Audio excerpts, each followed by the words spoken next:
Ser podcast. Hoy nos acompañan Vanessa Díaz y Petra Rivera Ridó, autoras del ensayo Puerto Fucking Rico, Bad Bunny y la música como un acto de resistencia. ¿Qué tal? Bienvenidas a La Hora Extra. Hola, muchas gracias. Bueno, y llegáis a España en plena residencia de conciertos de Bad Bunny. Publicáis este ensayo con Libros Cúpula que analiza y del que vamos a hablar ahora, ese fenómeno que es Bad Bunny. Bueno, ¿habéis podido verlo ya? Sí. Fuimos el domingo.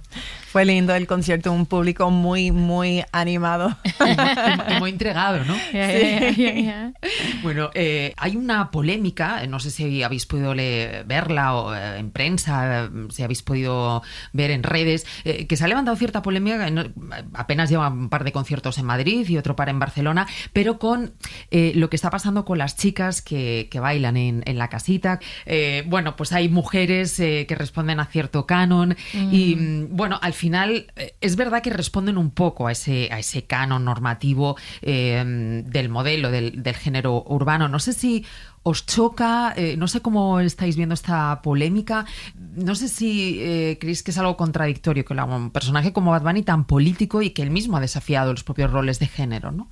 Bueno, yo creo que todo es una contradicción. Eso es una de muchas contradicciones que hay con Bad Bunny como un superestrella global y en un sistema capitalista, ¿verdad? Que tenemos muchas contradicciones. Y eso de la casita no lo he visto por las redes.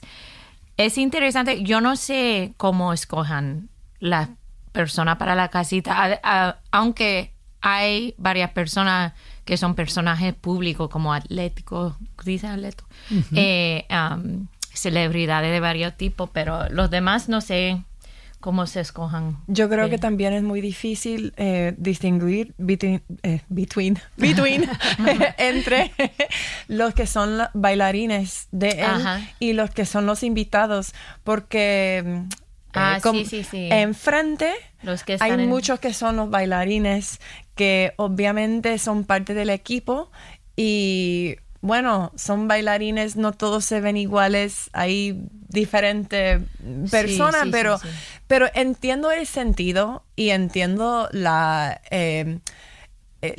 potencial para tener frustración. Lo que pasa que lo difícil es que obviamente todos quieren ser escogidos para entrar a la casita. A mí me encantaría ir a la casita. Me imagino que no quieren una mujer de 40 y pico años, profesora ahí perreando enfrente de la casita, pero yo me quiero meter también, pero obviamente yo siento que como que todo el mundo quiere ser incluido también. Hay momento, hay espacio para criticar porque nadie quiere ser como excluido. Es un problema eso también, que obviamente no todos pueden caber. Según lo que yo entiendo, mayormente son como invitados. Quizás están escogiendo en el momento a alguien del mismo concierto, pero realmente no sé cuántos están escogiendo de momento, porque conocemos a artistas muy importantes de la historia del reggaetón que están en la casita todo el tiempo. Y son gente mayor. Bueno, realmente yo siento que el hecho de que hay ciertas personas ahí es algo que es obvio, pero yo no sé cuál sería la solución porque tampoco son de su equipo. Bueno, para entender el fenómeno Bad Bunny y todo lo que está pasando alrededor del artista puertorriqueño, tenemos que empezar a hablar de geopolítica. Sí. Es imprescindible conocer la historia del país. Hay que conocer la historia de esa isla, la historia de 5 siglos de dominación colonial que lleva sufriendo. Y precisamente con esto tiene que ver un poco, ¿no? El título que habéis tomado prestado del libro, ese Puerto Fucking Rico. ¿Qué significa? ¿Qué idea encierra? Bueno, el título P fucking R viene de una canción. Es el título de una canción de Bad Bunny, pero es una frase que él usa mucho en sus canciones, en la mudanza, en el apagón, y esa frase significa que Puerto Rico está bien cabrón, está increíble, fascinante, importante, bella, pero también P fucking R, que hay muchísimos problemas ahí, ¿verdad? Con la gentrificación, la crisis de la deuda, el costo de vivir, toda esa cosa. Entonces es como una frase de doble sentido. Y para nosotras escogimos ese título porque el libro también se trata del fenómeno de Bad Bunny y lo que hace, lo que es muy especial de su música, de su personaje, pero también de estos asuntos que él siempre habla de esas realidades, ¿verdad? En su música. So, por eso tenemos ese título, porque para los boricuas en la isla, igual que en la diáspora, somos hijas de la diáspora, ¿verdad? Hay mucho orgullo de ser puertorriqueño, pero también hay mucha frustración. Pero y eso tiene la misma relación con eso de la contradicción. Sí, es una contradicción ser puertorriqueño. Es una contradicción venir de una colonia donde tiene ciudadanía americana, pero es una ciudadanía parcial, no es completa. Entonces, ¿cómo podemos hablar de Puerto Rico de una manera sencilla? No hay manera. Entonces, tenemos que hablar de P***R. Está lindo, está bello, está perfecto y está horrible, está para el carajo. Las dos cosas existen. Claro. Y esa contradicción es céntrico para todo lo de Bad Bunny, para todo de Puerto Rico. Claro, y ahora que decías, todo esto tiene que ver, primero fue España, después Estados Unidos, una situación que se ha hecho insostenible para poblaciones a mediados del siglo XX, cuando un gobernador, precisamente elegido por puertorriqueños, consigue ese estatus de Estado libre asociado, que es una rareza que no ostenta ningún otro país, pero que en realidad en el momento sí se vio como algo bueno, pero que en realidad dejaba a Estados Unidos la última palabra en todo. Sí. ¿Cómo esta declaración de Estado libre asociado le ha afectado política, económicamente y socialmente al país? Sí, todo. I mean, no puedes hablar de Puerto Rico sin hablar de colonialismo. Y ahora vemos esto, hay un montón de ejemplos, pero yo pienso, por ejemplo, ahora en Puerto Rico, Bad Bunny nació en 1994. En 96, el gobierno de los Estados Unidos pararon de un código de impuestos y entonces había mucha empresa que se fueron del país. Entonces, este país que ya tenía problemas económicos, entonces la economía bajaba tanto y estaban, me falta la palabra, borrowing, prestando muchísimo dinero y al fin, en 2015, el gobernador, en ese momento, Alejandro García Padilla, dijo, no podemos pagar nuestras deudas. Pero como Puerto Rico es una colonia, no puede entrar en algún negocio con otro país. O bancarrota. No pueden declarar. No puede declarar bancarrota. Entonces, Obama y el Congreso de los Estados Unidos pasaron una ley que se llama Promesa. Y Promesa impulsó una junta, los puertorriqueños le dicen a una junta, para coordinar todo con esa deuda, con la política. ¿Qué pasa? Los puertorriqueños, el gobernador de Puerto Rico es parte de esa junta, pero no tiene derecho de votación, ¿verdad? Entonces, la junta directa todo. Y esto es colonialismo puro, ¿verdad? Pero eso es el tipo de negociación que hace en Puerto Rico como ese Estado libre asociado, que no es, entre comillas, no es colonia, pero funciona como colonia. So, tenemos mucho. Otra cosa, por ejemplo, en el libro tenemos una historia del abuelo de Vanessa que estaba en Puerto Rico durante Huracán María.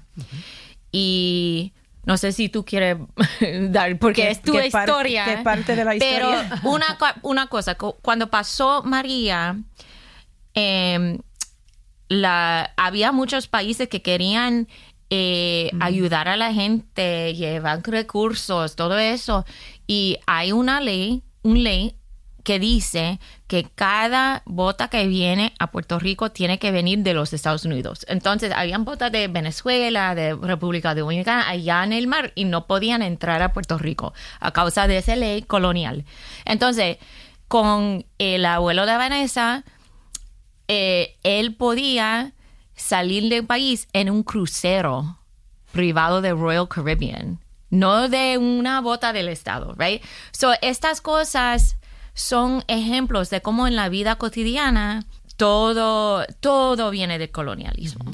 Y es interesante también entender, hablando de esa absoluta falta de soberanía política, cómo eso también ha determinado la construcción de la propia identidad del país, ¿no? Que además también vive sus propias tensiones de raza y de clase. Sí, claro. Eso de Estado Libre Asociado es fascinante, porque yo he escuchado a boricuas diciendo, pero dice libre, si estamos libres, pero poner la palabra libre no quiere decir nada si no hay soberanía. No podemos hablar de libertad si no hay soberanía. Entonces es como que tratar de manipular qué realmente es el estatus de Puerto Rico cuando podemos ver si no está soberanía no tiene nada. Entonces, con la identidad, perdón, yo creo que es muy importante entender de cualquier persona que nace en Puerto Rico, nace como un sujeto colonial.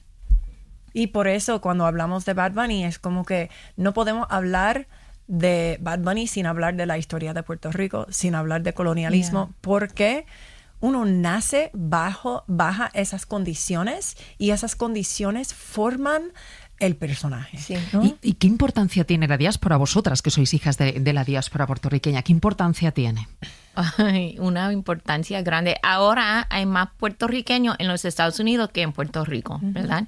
Pero eso, aunque estamos en un momento en que hay mucha gente que tienen que salir, que tienen que emigrar a los Estados Unidos, porque esto no es algo nuevo. Por ejemplo, mi abuelo vino a los Estados Unidos en 48 para trabajar en una fábrica de acero, como parte de una cosa que se llama Operation Bootstrap, que Manos a la obra.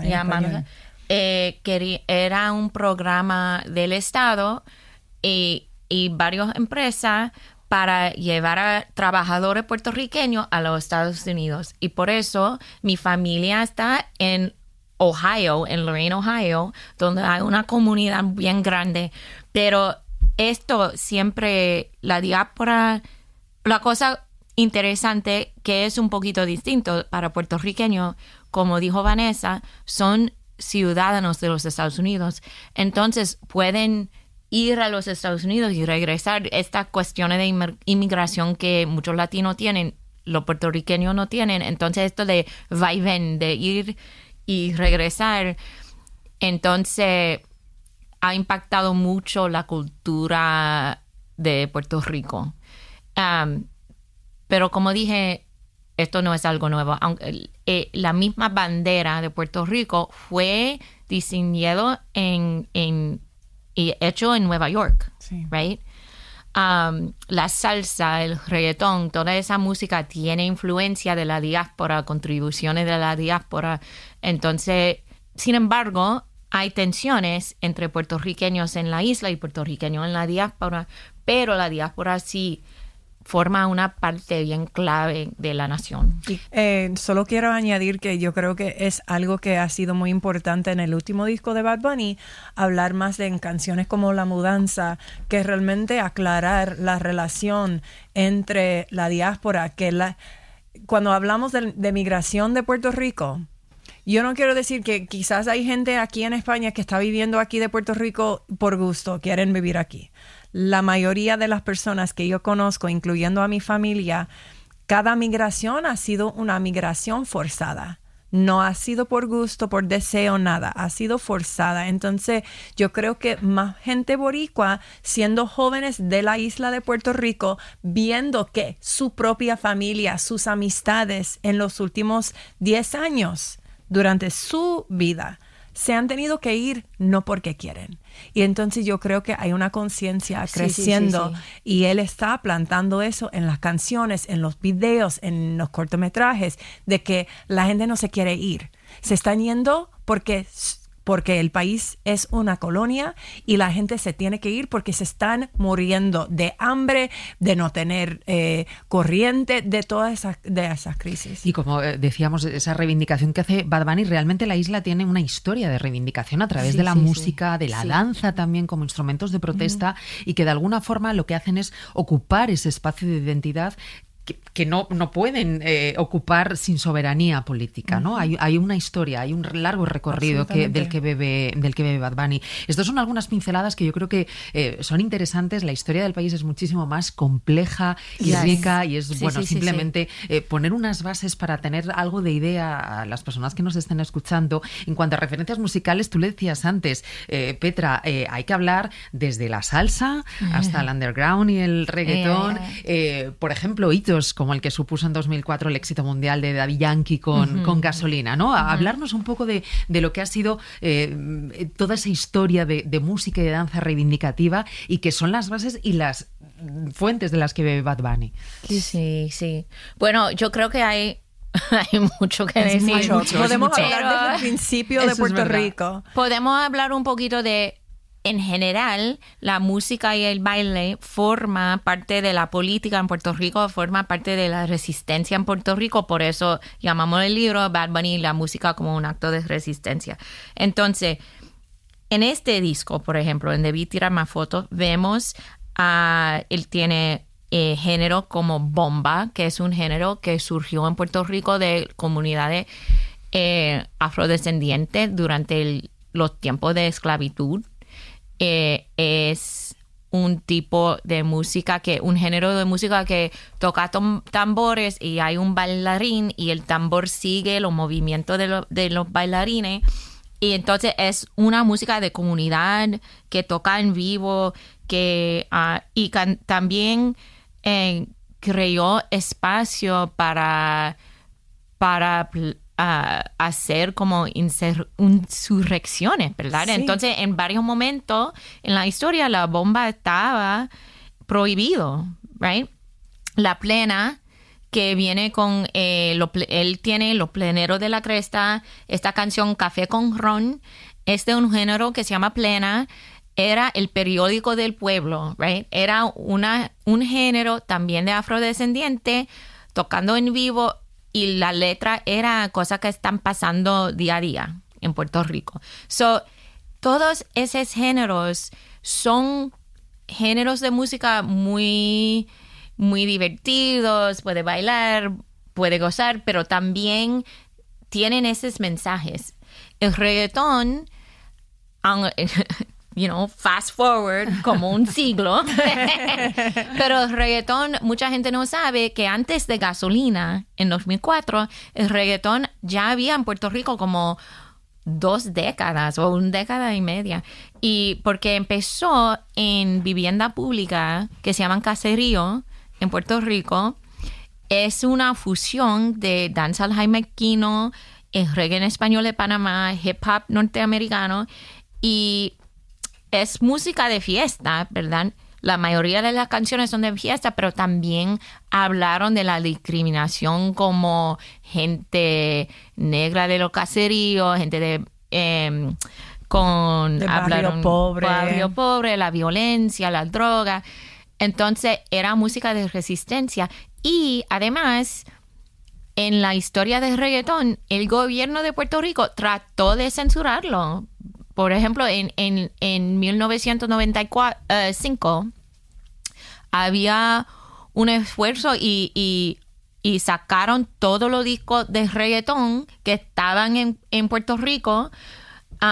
Y ahora, como toda esta fiesta en Madrid, unos de estos DJs que eran parte de original de eso, DJ Playero, DJ Negro, están aquí tocando en un lugar, no me acuerdo el nombre, pero esto es la historia. Y yo creo que Bad Bunny, como él nació, él era bebé cuando sacaron los discos de reggaetón, durante este momento.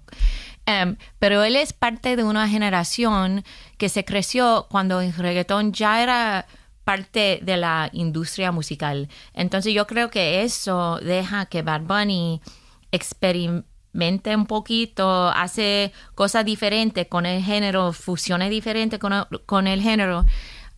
Pero para mí es increíble ver que estoy aquí en Madrid, fui a un concierto de 50,000 personas de reggaetón y a la vez después podemos ir a ver a DJ Playero, el fundador del reggaetón, el hombre que sacaron sus discos a la misma vez. Eso para mí es muy interesante ver cómo ha desarrollado ese género. Y ahora que tenemos una de las estrellas globales más importantes, más populares en el mundo entero, cantando reggaetón, yo sí me siento muy orgullosa de él. La historia de Bad Bunny comienza en 2016, no me equivoco, es cuando empieza a grabar esas primeras canciones que son las que le abren las puertas para poder publicar su primer disco en 2018. Él empieza haciendo trap latino, es un género que surge en un contexto de profunda crisis económica, sí, ¿no? Claro. Sí, el primer capítulo del libro está hablando de Bad Bunny en esa etapa de Soy Peor. Y Petra ya explicó un poquito de esa historia de la deuda, que básicamente es donde empezamos, ¿no? Empezamos en ese capítulo hablando de cómo surgió Trap Latino y qué tiene que ver con el contexto de la deuda. Y lo que pasa es como hablamos de gasolina y, por ejemplo, lo que pasa es que después de Gasolina, el éxito como más grande que conoce todo el mundo es Despacito, que sale como un año después de Soy Peor. El reggaetón se ha ido como comercializando más. Y esa historia que acabo de contar, Petra, de los orígenes de reggaetón, de la calle, de los caseríos, de los barrios pobres, negros, de Puerto Rico, hablando de lo que está pasando, ¿no? También para fiestar, pero hablando de lo que está pasando, ya en los momentos antes de que salió Trap, que está perdiendo la voz de la calle, el reggaetón. Entonces, ¿qué pasa? Gente como Bad Bunny, que crece con Tego Calderón, con esos que fundadores de reggaetón, doblan para empezar con Trap, porque se parece como la gente de La Ghetto, Arcángel, esa gente que está haciendo Trap, están hablando como más de lo que se siente que eran orígenes de reggaetón, hablando de la calle, de los problemas. Están creciendo durante un tiempo cuando la crisis económica está a punto de explotar. Entonces, Trap sale casi como una nueva voz, nueva etapa de la música urbana en Puerto Rico. Entonces, sale que es como un vínculo entre el reggaetón original, el underground reggaetón original de Puerto Rico. El momento de comercializarse, sale el trap como otra voz necesaria. Y ahora como nos lleva a un momento diferente de reggaetón. Para decir, no pierdes el camino. Recuerda de dónde venimos. Tenemos canciones como EO en el disco de Debí Tirar Más Fotos. Esta es música de Puerto Rico, ¿no? Estamos escuchando música de los caseríos. Es para recordar qué es el reggaetón. Sí, yo solo quería añadir que en ese capítulo también tenemos la historia de La Ghetto, que es uno de los músicos que creó Trap Latino, y él también está de gira en España. Así que va a haber a De La Ghetto. Aquí de Puerto Rico. El Apagón, ¿la consideráis casi como la primera canción, la más política, ¿no? Ahí se puede entender como un punto de inflexión, sin perder de vista que los orígenes del Trap Latino es precisamente eso, es político ya. Y cómo poco a poco se va convirtiendo Bad Bunny en esa fuerza política que hoy representa. Porque hay una evolución, ¿no? Y son además varios los acontecimientos que van marcando el camino. Tú antes hablabas, Petra, están las desastrosas consecuencias del huracán María, uno de los más mortíferos que han azotado la isla, pero también está el escándalo Rosselló, súper importante, las protestas del verano boricua. ¿Cómo va evolucionando en esos primeros años esa fuerza política de Bad Bunny? De Bad Bunny. Bueno, eso es el propósito del libro, el asunto más importante del libro, entonces hay que leerlo. Pero yo quería decir que hablamos de la manera en que Bad Bunny es algo único, ¿verdad? Un superestrella, canta en español, ha roto varias barreras, pero hay maneras en que Bad Bunny es como cualquier puertorriqueño con 30 y pico años, porque él ha vivido toda esa crisis y yo creo que un ejemplo de eso, por ejemplo, era en 2024, había una elección para gobernador de Puerto Rico. Los partidos políticos en Puerto Rico son divididos en términos de estatus. Entonces hay un partido que propone que Puerto Rico quiere ser estado, un partido para quedarse seguir este estado libre asociado, un partido de independencia. Durante por toda la historia, el partido de independencia solo ganaba como un pico de 5% de la vota. Entonces, ¿qué pasa? En 24 hay un candidato que se llama Juan Dalmau, es bien popular. Bad Bunny apoya a Juan Dalmau y él no ganó la elección, pero él ganó como 30 y pico % de la vota. Eso fue algo histórico, ¿verdad?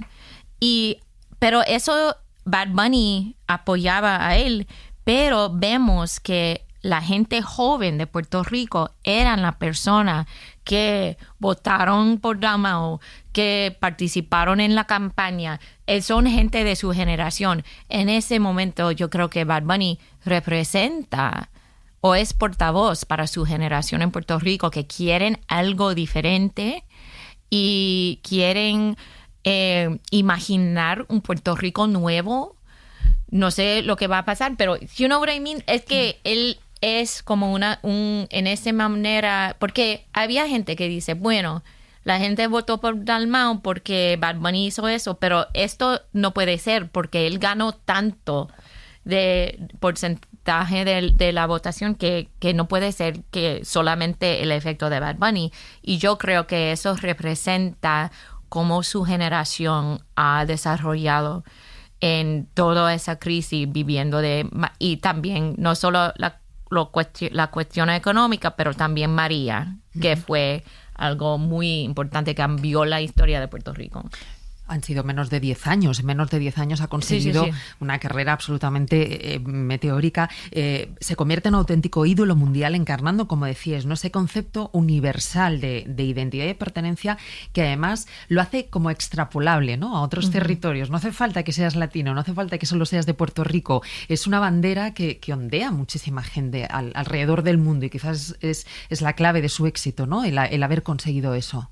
Yo creo que el hecho de que habla de su experiencia personal, de su vida, de las crisis muy particulares de Puerto Rico, pero que se relacionan con lo que mucha gente del mundo está experimentando, ¿no? Aquí en España hay problemas con la educación pública.